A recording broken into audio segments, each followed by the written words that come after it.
Bonjour, bonsoir, tout dépend de l'heure à laquelle vous nous suivez. C'est le frère Carl Joël, présentateur de l'émission Monde et Évangile. Une émission qui nous apporte des édifices avec lesquels nous pouvons toujours ajouter à notre foi afin de toujours croître et croître. J'en profite pour remercier toutes ces personnes qui nous suivent partout à travers le monde. Que Dieu vous bénisse abondamment. Sans plus tarder, nous allons entrer dans le vif de notre sujet. Alors, nous avons commencé un enseignement qui s'intitule « Le combat dans l'homme ». Précédemment, nous avons vu la première partie et aujourd'hui, ça sera la deuxième partie et nous aurons également une troisième partie. Alors, nous gardons toujours notre passage qui est Matthieu 26, 41. Que je vais lire. Matthieu 26, 41 nous dit: veuillez prier afin que vous ne tombiez pas dans la tentation. L'esprit est bien disposé, mais la chair est faible. Alors, la fois précédente, nous avons parlé de veiller et prier. Nous avions dit que veiller, c'était un effort personnel, un état de conscience. Et nous avons dit que prier, c'est dans la prière que la volonté de l'homme, bien le désir de l'homme et la volonté de Dieu se rencontrent. Alors là, c'était juste une révision sommaire.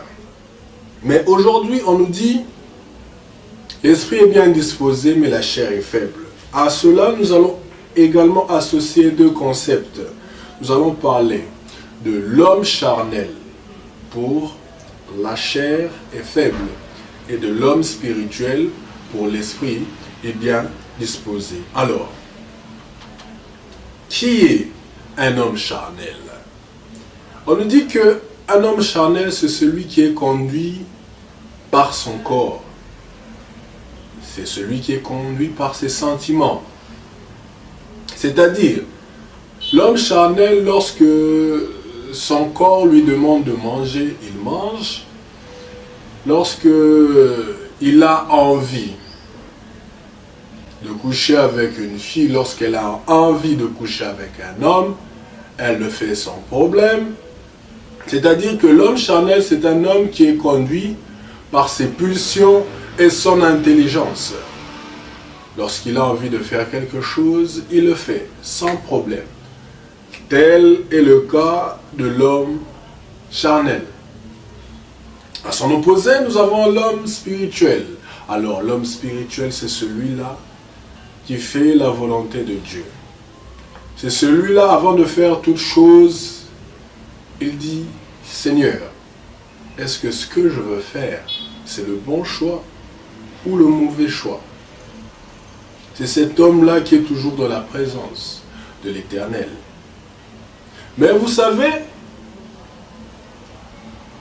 tous, nous sommes des hommes charnels, en général. Mais nous faisons un effort chaque jour pour devenir des hommes spirituels. C'est-à-dire, arrêter de dépendre de nos idées, de nos idéologies, de nos conceptions, et dépendre de la volonté de Dieu. En tout cas, la leçon d'aujourd'hui, elle est vraiment courte. Homme charnel, homme spirituel. L'homme charnel fait les choses par sa volonté, par son vouloir, avec ses capacités, ses pulsions, ses sentiments. Mais l'homme spirituel fait des choses, mettant Dieu, en associant Dieu, j'allais dire, il ne fait pas les choses seul. Tout ce qu'il fait, il le fait par l'Esprit. Tout ce qu'il fait, il fait par la volonté de Dieu. Tout ce qu'il fait, avant de le faire, il dit, est-ce que il est écrit que je peux faire telle chose? Et lorsqu'il ne m'est pas écrit que je peux faire telle chose, je ne la fais pas. Là, c'est l'être, l'homme spirituel. Alors, ma prière, aujourd'hui, est que le Père Créateur, le Père Tout-Puissant, nous aide à devenir des êtres, des hommes spirituels, par l'aide du Saint-Esprit, dans le nom puissant de Jésus-Christ. Vous avez des questions, des suggestions, nous sommes là. Nos contacts sont là. Anytime, nous pouvons vous répondre 24 heures sur 24. Vous avez été bénis. J'ai été béni. Soyez bénis.